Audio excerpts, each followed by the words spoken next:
Hi friends, ഇന്നൊരു അടിപൊളി ചക്കക്കുരു മുരിങ്ങയിലക്കറി ഉണ്ടാക്കിയാലോ.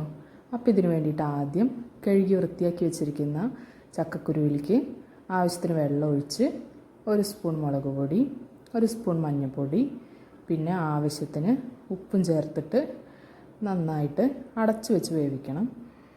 ചക്കക്കുരു നന്നായിട്ട് വെന്ത് ഉടഞ്ഞു കിട്ടുന്നത് വരെ വേവിച്ചെടുക്കണം. ഇപ്പോൾ ഇത് നന്നായിട്ട് വെന്ത് കിട്ടിയിട്ടുണ്ട്. വേണമെങ്കിൽ നമുക്കിത് ഉടച്ചെടുക്കാം കേട്ടോ. അപ്പോൾ ഞാനിത് ഉടച്ചെടുക്കുന്നില്ല, കഷ്ണമായിട്ട് തന്നെ കഴിക്കാൻ വേണ്ടിയിട്ടാണ്. ഇനി ഇതിലേക്ക് വൃത്തിയാക്കി വെച്ചിരിക്കുന്ന മുരിങ്ങയിലയാണ് ചേർത്ത് കൊടുക്കുന്നത്.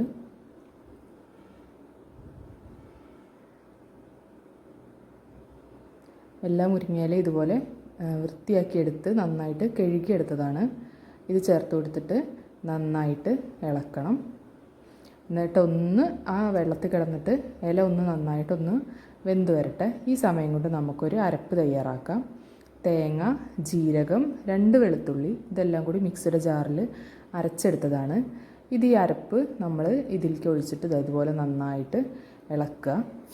ചാറ് വേണമെങ്കിൽ നമുക്ക് കുറച്ചുകൂടി വെള്ളം ഒഴിക്കാവുന്നതാണ് കേട്ടോ.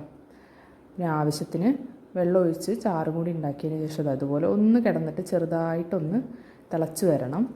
മുരിങ്ങയിലയ്ക്ക് അധികം വേവില്ലാത്തതുകൊണ്ട് തന്നെ പെട്ടെന്ന് വെന്ത് കിട്ടും കേട്ടോ. അപ്പോൾ നമ്മുടെ കറി റെഡി ആയിട്ടുണ്ട്.